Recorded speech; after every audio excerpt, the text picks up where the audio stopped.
নমস্কার।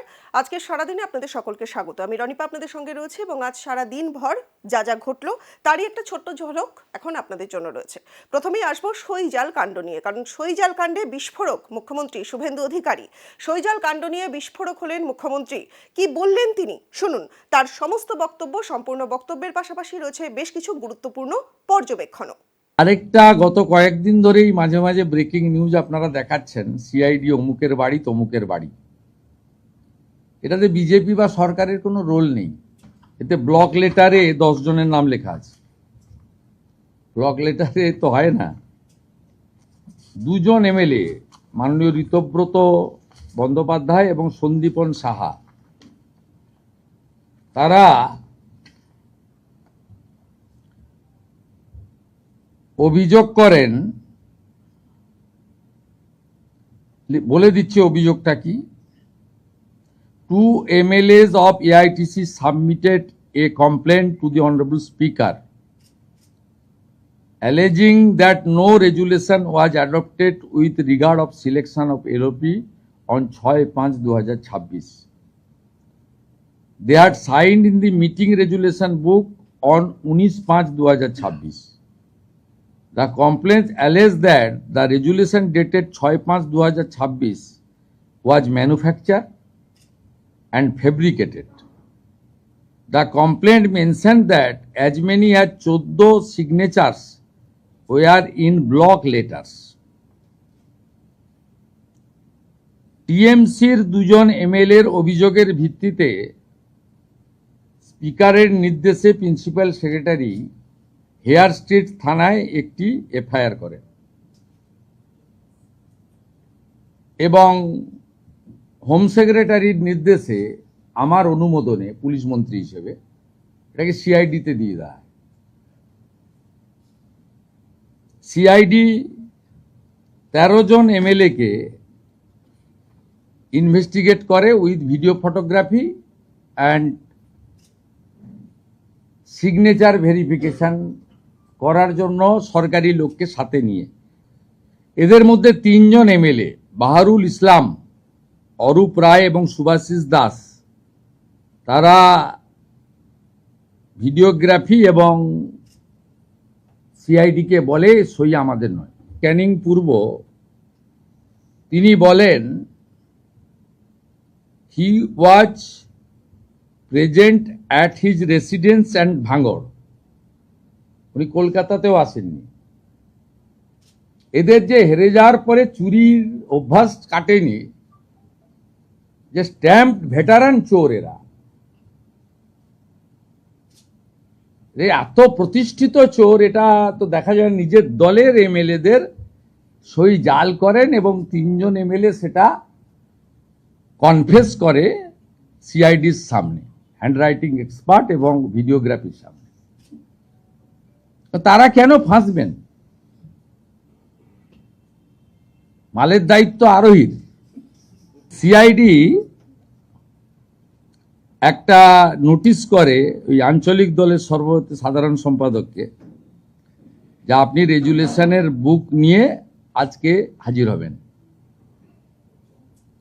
বাকিটা CID police বলতে পারবে। সম্ভবত আমাকে ডিজিপি বলছিলেন উনি টাইম চেয়েছেন, সেটা তাদের প্রসিডিওর অনুযায়ী করবেন। আমি ইনভেস্টিগেশন পার্টে ঢুকবো না, ইটস নট মাই ডিউটি।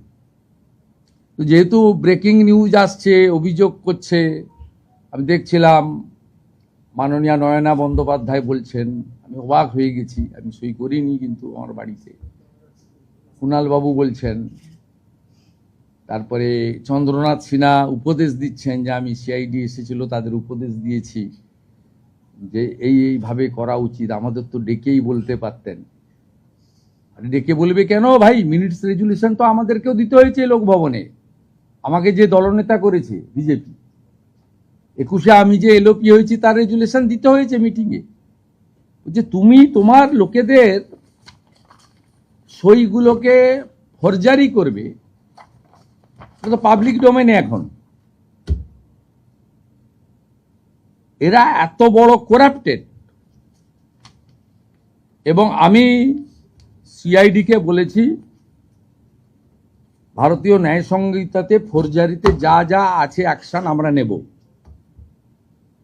কারো অসুবিধা থাকলে, কেউ অসুস্থ থাকলে তাকে টাইম দেবেন কিনা আইও বা তার অর্গানাইজেশন ঠিক করবে, ওখানে আমি ইন্টারফেয়ার করব না, ইটস নট মাই ডিউটি।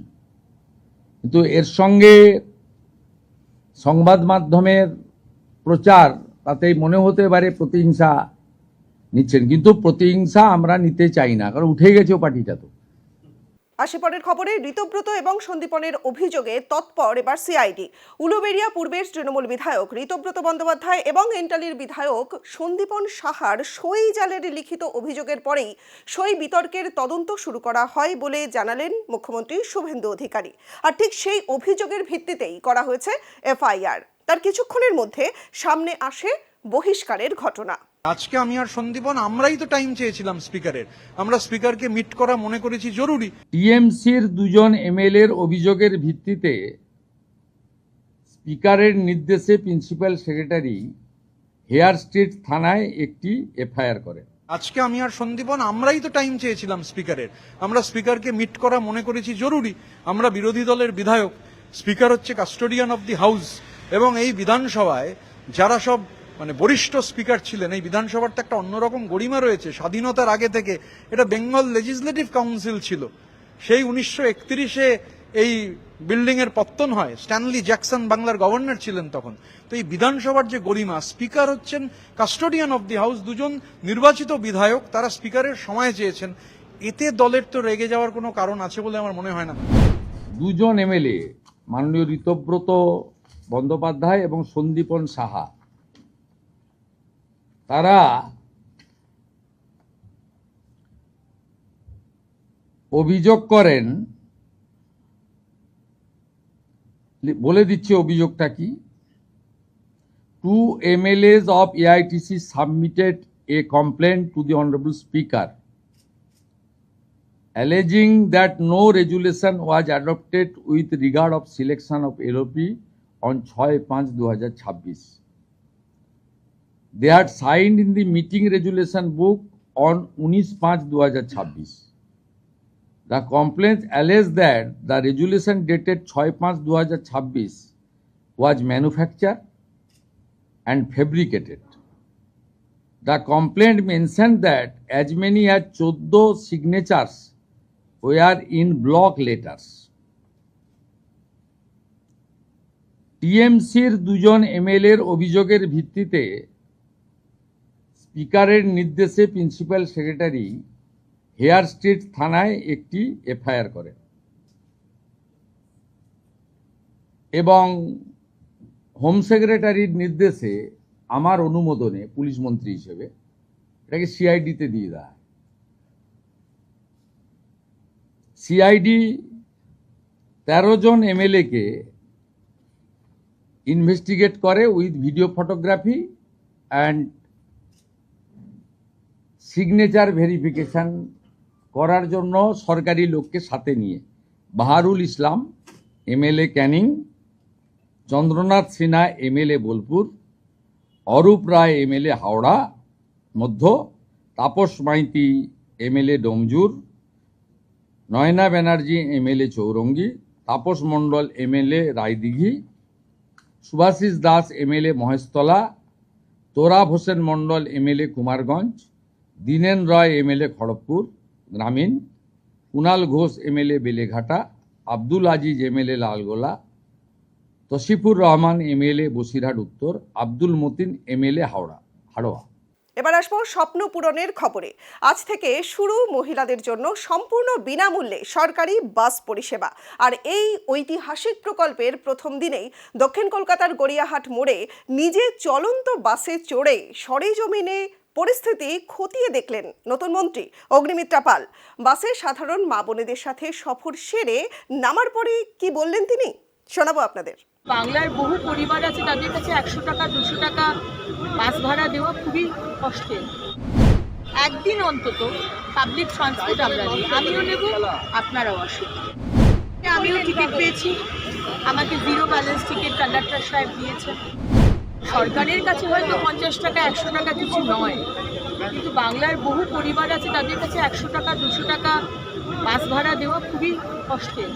আজকে সেটা মাননীয় মুখ্যমন্ত্রী ভেবেছেন এবং এই ব্যবস্থাটা যেটা আমরা বহুদিন স্বপ্ন দেখেছিলাম, কোনোদিন সরকার হবে, কোনোদিন অন্নপূর্ণা যোজনা হয়তো আমরা দেবো, কোনোদিন বাসে ফ্রি ট্রাভেল করে দেবো, সেটা আজকে স্বপ্ন পূরণ হলো। এবং আজকে আমিও টিকিট পেয়েছি, আমাকে 0 ব্যালেন্স টিকিট কন্ডাক্টর সাহেব দিয়েছেন।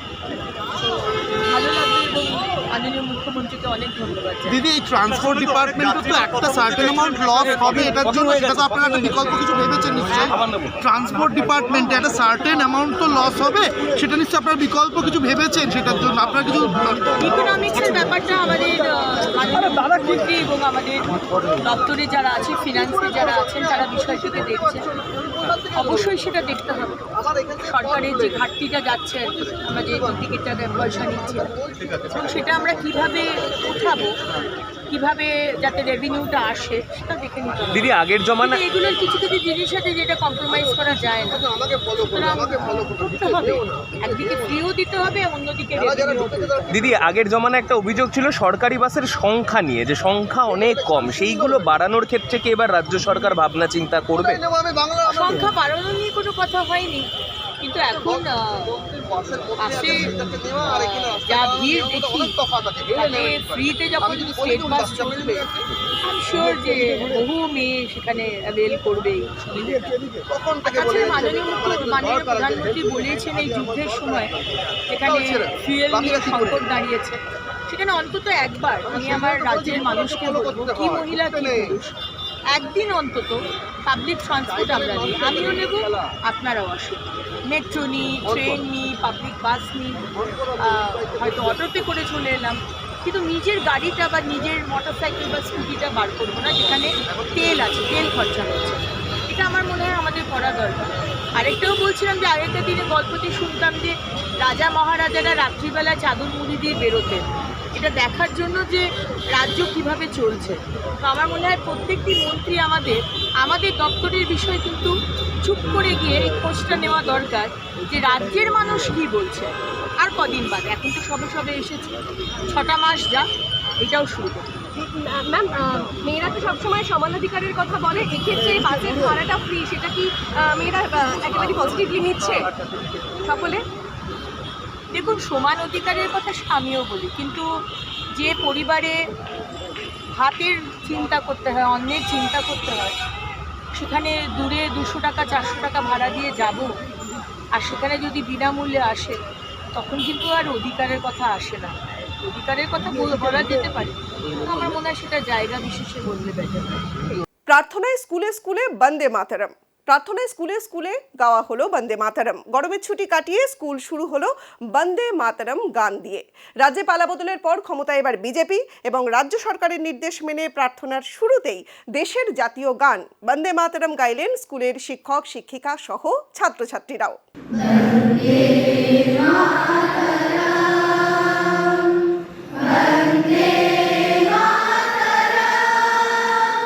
প্রার্থনায় স্কুলে স্কুলে বন্দে মাতরম।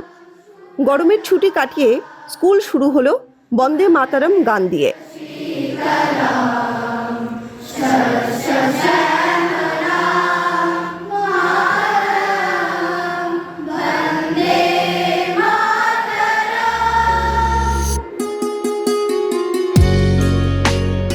মুখ্যমন্ত্রী শুভেন্দু অধিকারী 14ই মে জানান, রাজ্যের সব সরকারি স্কুলে এবার থেকে ক্লাস শুরু হওয়ার আগে গাইতে হবে বন্দে মাতরম। আমি নবান্নতে যাব, সব বিদ্যালয়ে বন্দে মাতরম সোমবার থেকে গিয়ে বিদ্যালয় শুরু করতে হবে, সেই নোটিশটা জারি করব। রাজ্য সরকারের নির্দেশ মেনে প্রার্থনার শুরুতে দেশের জাতীয় গান বন্দে মাতরম গাইলেন ছাত্রছাত্রীরা। যদিও তারপর বিভিন্ন স্কুলে নির্ধারিত প্রার্থনা সঙ্গীত গাওয়া হয়, শেষে জাতীয় সঙ্গীত দিয়ে প্রার্থনা শেষ হয়। কিন্তু প্রায় কোনো স্কুলেই শোনা যায়নি বাংলার মাটি বাংলার জল।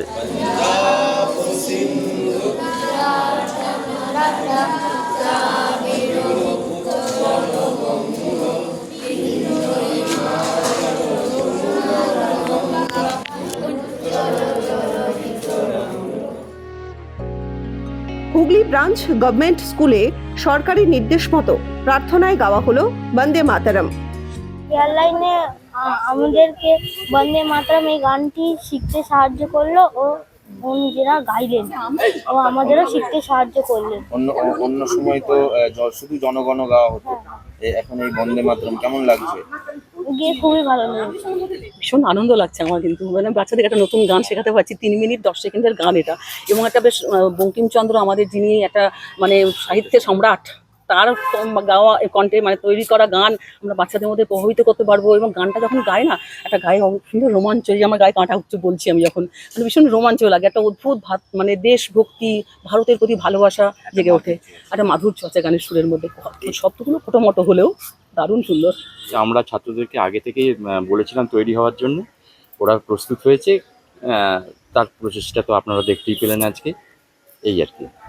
মানে ছাত্রদেরকে আগে থেকে এটা পাঠিয়ে দিচ্ছেন বা আমরা গানটা পাঠিয়ে দিয়েছিলাম, গান গাওয়া অবস্থায়, অর্থাৎ সুরটাও পাঠিয়ে দিয়েছিলাম, প্লাস গানের লেখাগুলো কথাগুলোও পাঠিয়ে দিয়েছিলাম, যাতে তারা শুনে ঠিকঠাক করে অভ্যস্ত হতে পারে এবং বলতে পারে। সরকারি নির্দেশিকা মেনে নরেন্দ্রপুর রামকৃষ্ণ মিশনের ছাত্ররাও প্রার্থনা হলে সমবেতভাবে বন্দে মাতরম সঙ্গীত পরিবেশন করে।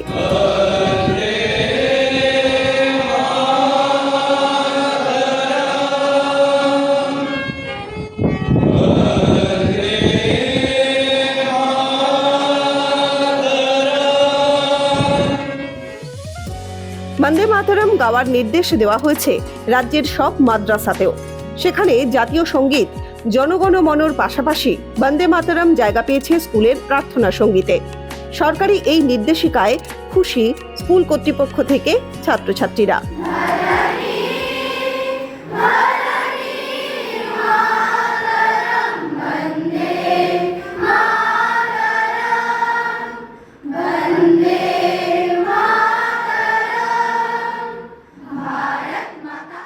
হাওড়াকে আধুনিক করতে হবে এরপরের খবর, কারণ হাওড়ার বিষয়ে বেশ কিছু গুরুত্বপূর্ণ পদক্ষেপ রয়েছে। শপথ গ্রহণ পর্ব মিটতেই এবার হাওড়াবাসীর জন্য বিরাট বড় উপহার এবং মাস্টার প্ল্যান ঘোষণা করলেন নতুন মন্ত্রী উমেশ রায়। সোমবার শপথ নিয়েছেন তিনি এবং তারপরেই ক্যাবিনেট মিটিংয়ে হাওড়ার সমস্ত সমস্যার কথা তুলে ধরে সমাধানের আশ্বাস দিয়েছেন নতুন মন্ত্রী। আমার উপরে আমার পার্টি, আমার সরকার, আমার মুখ্যমন্ত্রী আস্থা রেখে আমাকে মন্ত্রী করেছেন। মাননীয় মুখ্যমন্ত্রী যেভাবে বলেছেন যে হাওড়াকে আধুনিক হাওড়া করতে হবে, হাওড়াকে চাকাচক করতে হবে, তার জন্য হাওড়া থেকে আমি এই মন্ত্রিসভা একটা প্রতিনিধি, যে 50 বছরে যা উপেক্ষা হয়েছে হাওড়ার, বিশেষ করে আমার বিধানসভা উত্তর হাওড়া, সেই সমস্ত সমস্যার সমাধান দ্রুত গতিতে হবে। ক্যাবিনেট বৈঠক, সেখানে হাওড়ার সদর হসপিটালকে মাল্টি সুপার স্পেশালিস্ট হসপিটাল করার, হাওড়া কারেকশনাল হোমকে ঠিক করার, হাওড়াতে যে জল সংকট আছে যেটাকে নিয়ে এতদিন ধরে সমস্যা চলছিল, তার ডিপিআর রেডি হয়েছে, একটা মাস্টার প্ল্যান করে হাওড়া জল নিকাশি ব্যবস্থা ঠিক করার, আরও অনেকগুলো ইস্যু আছে, সেটা নিয়ে আমরা আগামী দিন ক্যাবিনেট বৈঠকে বসে এই সমস্ত বিষয় রাখবো। আমাকে পার্টি যে বিভাগ, আমাকে আমার সরকার যে বিভাগ দেবে সেই বিভাগে আমি আমার বেস্ট অফ দ্য বেস্ট করব। আমি 30 বছর ধরে ভারতীয় জনতা পার্টির একজন কর্মী, আমার সরকার হয়েছে, আমি বিধায়ক হয়েছিলাম, সেটাই আমার জন্য অত্যন্ত খুশির বিষয়। আজকে আমি মন্ত্রী হয়েছি, সেটা আমার মনে হচ্ছে এটা আমার আশা থেকে বেশি হয়েছে। আমি খুব খুশি, আমার উপরে পার্টি আর আমার সরকার ভরসা রেখেছে। আজকে আমি এখান থেকে আমি সকাল থেকেই মা কালীর দর্শন করেছি, কালীঘাট গেছিলাম, বাবা ভূতনাথ দরবারে গেছিলাম। এখন আমি আমার এলাকার লোক খুব উৎসাহিত আছে, তাদের সঙ্গে দেখা করব, তারা খুব খুশি, তাদের সঙ্গে একটু সময় কাটাবো। আজ সারা দিনভর যা যা গুরুত্বপূর্ণ খবর ছিল তারই একটা ছোট্ট ঝলক ছিল আপনাদের জন্য। আমি রনিপা আপনাদের সঙ্গে ছিলাম। নজর রাখুন এই সময় লাইভে।